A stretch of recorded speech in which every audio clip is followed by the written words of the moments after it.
하나님께서 우리에게 왜 가정을 허락하셨고 어머니라는 이런 존재를 주셨는지 찬양을 통하여서 잘 고백해 주셔서 진심으로 감사드립니다. 이 마음을 잘 기억하며 부모의 역할, 어머니 역할 잘 감당하는 저희들 되기를 주님의 이름으로 축복합니다. 저는 오늘 부모 공경의 시작, 용서라는 주제로 잠시 은혜를 나누고자 합니다. 어버이 주일에 가장 많이 인용되는 성경 본문이 무엇일까 제가 한번 찾아봤더니요, 십계명의 5계명이겠더라고요.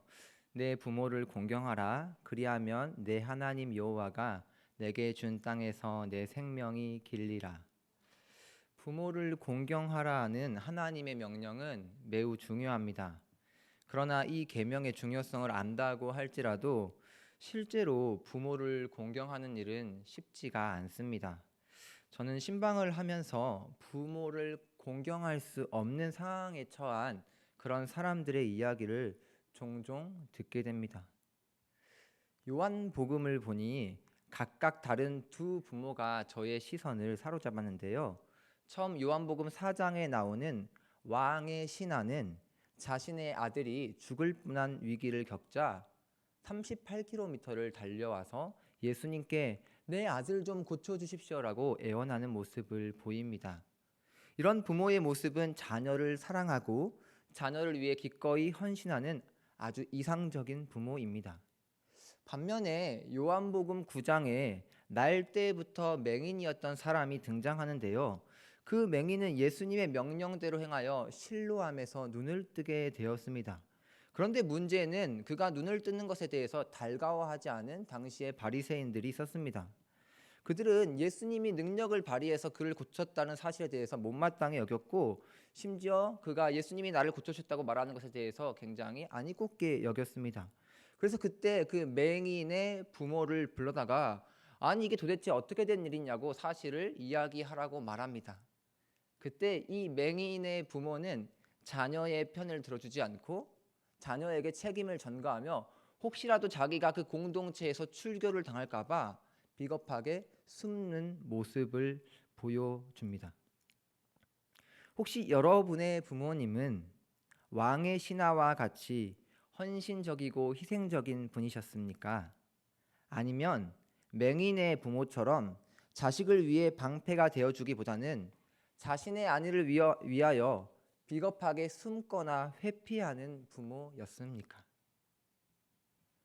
만약 제가 요한복음 9장의 맹인이었다면 어버이 주일에 교회에 나와서 부모를 공경하십시오라는 설교 말씀을 들으면서 이렇게 말했을 것입니다. 아버지, 당신이 내게 해준 게 뭐예요? 태어날 때부터 앞을 못 본 나, 내게 물려주신 것이라곤 선천적인 질병뿐. 나의 눈을 뜨게 해준 것도 당신이 아니라 나사렛 예수라는 사람이었습니다. 그뿐 아니라 바리새인들에게 둘러싸여서 내가 신문을 받고 있을 때 아버지라는 사람이 무섭다는 핑계로 아버지로서 해야 할 역할을 포기해 버렸잖아요. 그러니 내가 어찌 부모를 공경할 수 있겠습니까? 이처럼 세상에는 온전하지 못한 부모들이 존재합니다. 효도 이야기하면 또 빠지지 않는 성경 본문이 룻기죠. 나오미와 룻의 이야기 속에서도 나오미와 그의 남편은 잘못된 선택으로 두 자녀를 죽음으로 내모는 실패한 부모들이었습니다. 그리고 온전하지 못한 부모에게는 온전하지 못한 부모로 인해 상처받는 자녀들이 있기 마련입니다.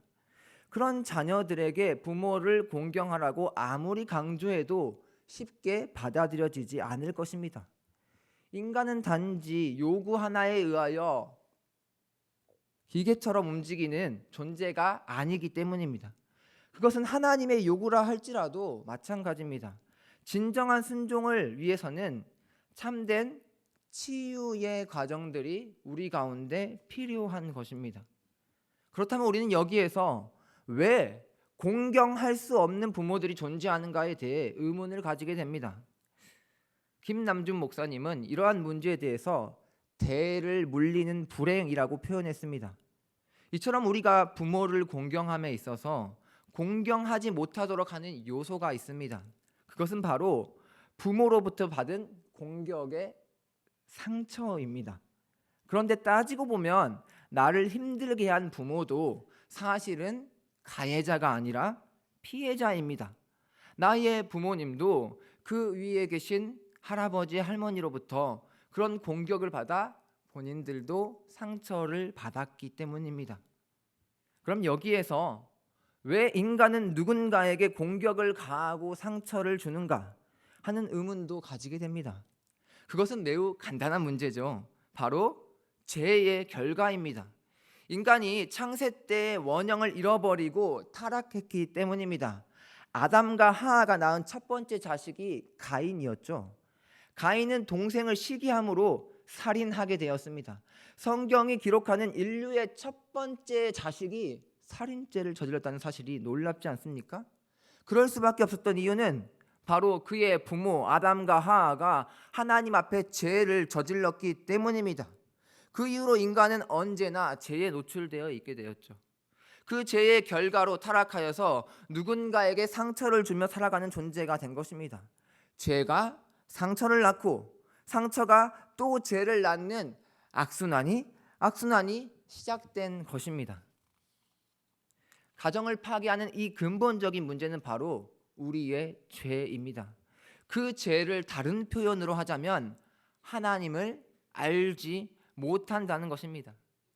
아니 강도사님, 저의 부모님은 교회를 다니셨는데도 왜 저에게 그런 상처를 주셨을까요? 반대로 물어봅시다. 여러분, 교회에 다닌다고 모두 하나님을 안다고 할 수 있을까요? 교회에 다닌다고 모두 예수님의 말씀대로 순종하는 제자들이라고 할 수 있을까요? 교회에 다닌다는 그 사실보다 더 중요한 것은 하나님의 인격적인 사랑을 진정으로 깨달은 자가 자기 자신의 삶의 변화와 성숙을 이루어가는 것이 더 중요한 요소 아니겠습니까? 교회를 다닌다 할지라도 하나님의 성품이 어떠한지 모르거나 우리 안에 있는 하나님의 형상이 무엇인지 알지 못하는 무지한 그리스도인도 교회 안에 많이 존재합니다. 하나님의 참 사랑을 모르고 하나님이 자신을 가장으로 혹은 자녀들의 어머니로 불러주신 그 위치가 얼마나 고귀하고 거룩한지를 모르고 살아가는 크리스천들도 많기 때문입니다. 그래서 우리에게 신앙 대신 고통을, 사랑 대신 상처를 물려준 장본인이 되었던 것입니다. 그분들은 우리에게 준 상처를 잊었을지 모르지만 자식된 우리들은 그 상처와 고통을 고스란히 마음에 간직하고 있습니다. 두 번째 제가 만들고 싶은 주제는 이것입니다. 용서로 죄의 악순환을 깨뜨려라. 한번 따라해 보실까요? 용서로 죄의 악순환을 깨뜨려라. 부모들 자신도 그런 삶을 살고 싶었던 것은 아닙니다. 그런 유명한 말이 있죠. 아가야, 나도 엄마가 처음이었단다. 하나님을 알지 못했기 때문에 그런 식의 인생을 살았던 것입니다. 하나님을 아는 깊은 은혜 속으로 들어가서 십자가 사랑에 대한 감격과 하나님이 내 인생 가운데 베푸신, 비참한 인생 가운데 베푸신 사랑이 무엇인지 알았더라면, 그 은혜를 알았더라면 그들도 여러분이 싫어하는 그런 인생을 살지 않았을 것입니다. 그러므로 우리 부모들과의 모든 미움과 상처의 문제를 당사자들끼리만 해결할 수가 없습니다. 그 관계 안에 하나님이 들어오셔서 예수 그리스도의 십자가 보혈이 우리의 아픔과 상처를 치유하지 않으면 그 문제는 해결될 수 없는 것입니다. 그런 점에서 우리는 교회에 다니면서 믿음 생활을 하면서 이 한 가지를 기억해야 합니다. 나를 향한 하나님의 사랑, 나를 향한 하나님의 용서를 내가 먼저 경험해야 한다는 것입니다. 여러분들을 향한 하나님의 사랑은 무엇입니까? 그것은 바로 죄의 영향 아래에서 고통받고 있는 나의 문제, 그 악순환을 깨트려 버리셨다는 것입니다. 십자가 사랑으로 내게 베풀어 주신 것이 무엇입니까? 그것은 바로 우리가 하나님 앞에 나아갈 수 없는데 그리스도 십자가 보혈로 우리를 용서해 주셨다는 사실입니다. 아담과 하하가 지은 죄로 평생 하나님과 멀어지게 되고 그 죄의 영향을 받아 날마다 하나님을 아프게 했던 나의 모든 죄된 모습을 그리스도가 십자가로 용서하셨는 줄 믿으십니까? 그 악의 고리를 깨뜨리시고 죄로 인한 악순환을 우리 구주 예수 그리스도께서 깨뜨리셨다는 사실을 믿으십니까? 유명한 C.S. 루이스는 영광의 무게라는 책에서 이렇게 적었습니다. 그리스도인이 된다는 것은 하나님께 용서받을 수 없는 죄를 용서받았기 때문에 나도 용서할 수 없는 사람을 용서하는 것이다. 한 번 더요. 그리스도인이 된다는 것은 하나님께 용서받을 수 없는 죄를 용서받았기 때문에 나도 용서할 수 없는 사람을 용서하는 것이다. 우리 주변에는 부모 공경이 부담스럽다고 느끼는 이들이 참 많이 있습니다. 우리의 부모와 우리, 그 누구도 우리가 지닌 상처의 가해자가 아닙니다. 어떤 의미에서 우리 모두는 피해자일 뿐입니다. 하나님의 참 사랑을 알았고 그 은혜 속에서 살았더라면 얼마나 좋았을까요? 이 사실을 어떤 부모들은 몰랐던 것입니다. 어쩌면 지금도 여전히 그 사실을 모르고 계실 것입니다. 그러나 오늘 이 자리에 나오신 드림교회 성도님들만큼은 그 하나님의 사랑을 경험하지 않으셨습니까? 그 하나님의 용서를 경험하지 않으셨습니까? 그러므로 그 사랑을 먼저 한 우리들이 그 사랑을 모르는 부모들을 용서하고 마음 깊은 곳에서 사랑으로 화해해야 하지 않겠습니까? 그때 비로소 부모를 공경하라는 그 약속의 명령을 실천할 수 있게 되는 것입니다. 잠시 제 이야기를 들려드리고자 합니다. 저 역시 부모님께 받은 상처가 있습니다.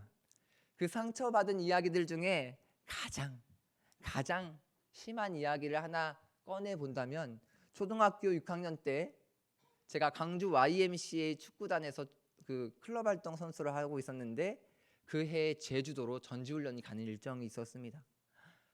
비행기를 한 번도 타보지 않은 초등학생이 제주도에 비행기 타가서 축구를 한다. 이 얼마나 낭만적이고 설레는 일입니까?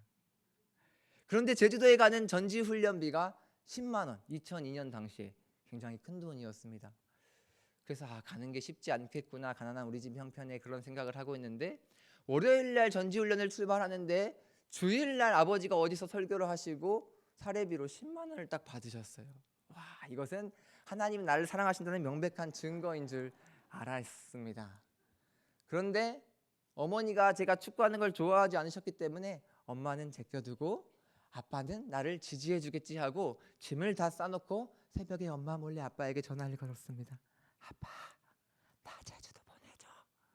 그런데 피곤하신 아빠는 월요일 새벽부터 저에게 대뜸 짜증을 내셨습니다. 그리고 비행기 출발 시간이 지나도록 어떤 부모도 저에게 제주도로 가는 손길을 허락해 주지 않았습니다. 그때부터였습니다. 제 눈에서 멈추지 않은 눈물이 흘러내렸습니다. 너무 서러워서 해가 중천에 뜰 때까지 꺼이꺼이 울었습니다.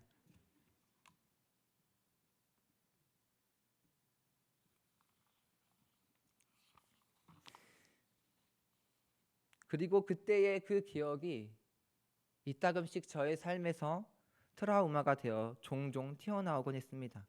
언젠가 성인이 되어서 뭔가 자신감이 없고 서러움에 가득 찬 저의 내면을 발견하게 되었습니다.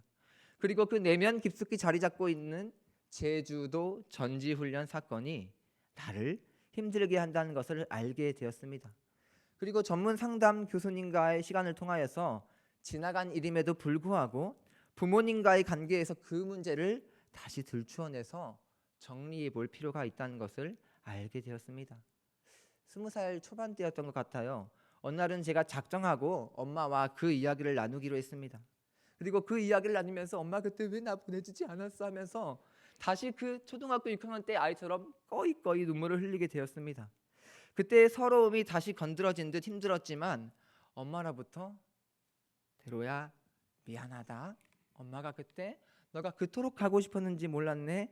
그때 엄마의 어떤 고집으로 인해서 허락해 주지 못해서 미안해. 그 말을 듣고 나서야 조금씩 저의 삶은 상처로부터 자유로워지기 시작했습니다. 그리고 이번 설교를 준비하면서 그때의 기억을 다시 한번 정확히 팩트 체크하고자 저희 아버지께 전화를 걸었습니다. 아빠, 그때 분명히 아빠가 10만 원을 받아오신 걸 제가 기억을 하거든요. 근데 왜 나를 안 보내주셨어요? 그런데 아버지께서 이렇게 말씀하시는, 나는 당연히 보내고 싶은 마음이 있었지. 그런데 너희 엄마가 워낙 또 고집이 세시자니 이미 너희 엄마는 며칠 전부터 안 보내는 것으로 결정을 짓고 못을 박았단다. 그래서 내가 10만 원이 들어왔다고 한들 그 문제를 뒤집을 수 없는 힘은 없었어. 아, 그 문제는 아빠의 허락이 안 난 것이 아니라 엄마의 허락하지 않음으로 못 간 것이라는 것을 다시 한번 깨닫게 되었고, 다시 한번 어머니에게 심층 전화 인터뷰를 드렸습니다. 엄마, 저 내일 어버이 주일 설교를 해야 되는데 저는 부모를 공경하기 힘들 때가 있어서 저와 같은 청년들, 저와 같은 아픔을 겪으신 분들에게 좀 다른 접근을 해주고 싶어요. 그때 왜 그러셨던 것 같으세요? 그때 어떤 마음을 가지고 계셨나요? 혹시 저를 임신하기 전에 그 잠자리에 들기 전에 두 분이 기도하시고 아들을 주시면 목회자로 바치겠으니 그런 아들이 축구 선수가 되고 싶어하니 그것 때문에 반대하셨습니까? 저의 집중 추궁 속에서 당시의 어렴풋한 엄마의 사정을 알게 되었습니다. 저희 어머니는 6남매 중에 넷째이신데 엄마는 갓난아기 시절에 3년 내내 울기만 하는 아이였다고 합니다. 지독한 울보였죠. 원래 엄마 위에 둘째 아들이 있었는데 태어난 지 얼마 안 돼서 그 오빠가 죽게 되었다고 해요. 그래서 할머니, 할아버지, 외할머니, 외할아버지께서도 그 아이를 잃은 상실감에 그 다음으로도 딸이 둘이나 태어났는데도 그 딸들에 대한 기쁨, 사랑이 없으셨어요. 그런 가정 가운데 엄마는 3년 내내 울고 자신에게 관심을 가져주세요 하고 울고 있는데 어떤 부모도 자신에게 관심을 가져주지 않았어요. 그때부터 엄마의 인생은 상처, 소통과 교제하고 싶은 그 갈급함을 가지고 쭈그러든 채 살아왔던 것입니다. 어떻게 결혼을 하게 돼서 저희 아빠를 만났지만 그 아빠도 그 자식의 그 아빠라고 운동을 좋아하고 볼링을 좋아하고 탁구를 좋아하고 목사님들과 족구하기를 좋아해서 신혼 때부터 그렇게 집 밖을 싸돌아다녀서 어머니의 외로움은 더욱 커졌다고 합니다. 그런데 내 하나밖에 없는 아들이 장성해서 지 아비를 똑 매달마 학교 끝나면 운동장에서 해가 지도록 축구를 하다 돌아오는 그 모습을 보니 네 아빠의 그림자가 보였단다. 그때부터 나는 너가 꼴불견처럼 보였어 라고 말씀하시는 것을 듣게 됐습니다. 이제 나이를 좀 묶어보니 엄마의 인생은 평생 동안 외로운 것이었구나. 엄마의 인생은 태어나면서부터 한 번도 존중받지 못했던 인생이었구나. 그 외로움과 갈급함을 풀 수 있는 건 오직 하나님과의 영적 교제 위에 어떤 사람과도 어울리지 못하는 우리 엄마. 엄마를 그렇게 상처 주셨던 외할머니, 외할아버지의 그런 상처 가운데 엄마도 그런 인생을 살 수밖에 없었구나라는 것을 다시 한번 알게 되었습니다.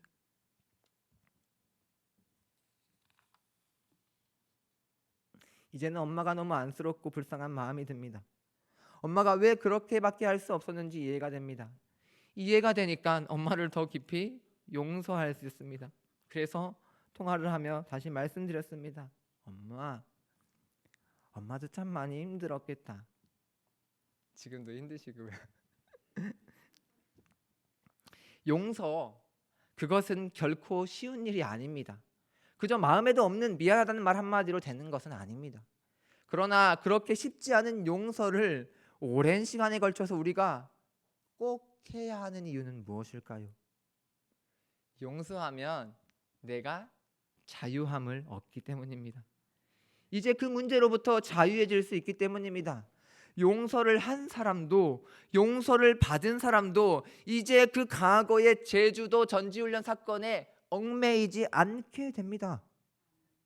마태복음 18장 18절 말씀인데요.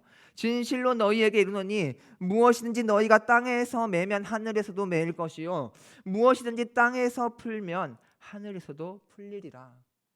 우리가 이 땅의 부모와의 관계에서 가족과의 관계에서 그 문제를 풀어내지 못하면 하나님과의 관계에서도 풀리지 않는 부분들이 발생하는 것입니다. 용서가 우리에게 주는 유익은 분명합니다. 사실 우리는 부모로부터 너무나도 많은 것을 받았음이 틀림없지 않습니까? 내가 태어나기까지 뱃속에 품고 입덧을 하며 수고한 어머니의 아픔은 쉽게 기억하지 못하고 살고 있습니다. 태어나고 나서 밤잠을 설쳐가며 젖을 먹이고 똥오줌 기저귀를 갈아주며 유치원부터 대학에 보내기까지 부모의 손길이 닿지 않는 순간이 어디 있었겠습니까? 그런데 10가지, 100가지, 1000가지를 부모에게 받았음에도 단 한 가지 그 상처 때문에 우리는 100가지, 1000가지의 은혜를 잊어버리게 되는 것입니다. 그런 점에서 용서란 이 안경과 같습니다. 용서는 상처로 인해 가려졌던 나에게 베풀어 주신 부모님의 100가지, 1000가지의 사랑과 은혜를 다시 보이도록 열어주는 영적인 안경인 것입니다. 하나님께서는 분명 우리에게 부모를 공경하라고 하셨습니다. 그것이 우리가 잘되고 복을 받는 비결이자 원리입니다. 혹시 여러분들도 저와 같이 공경하기 어려운 부모가 있으신가요? 오늘 말씀을 다시 한번 기억해 봅시다. 누가 누구에게 불만이 있거든 서로 용납하여 피차 용서하되 주께서 너희를 용서하신 것 같이 너희도 그리하고 이 모든 것 위에 사랑을 더하라. 이는 온전하게 매는 띠니라. 오늘 말씀을 기억하며 먼저 용서와 사랑으로 나아가는 복된 어버이날이 되시기를 주님의 이름으로 축복합니다. 기도하겠습니다.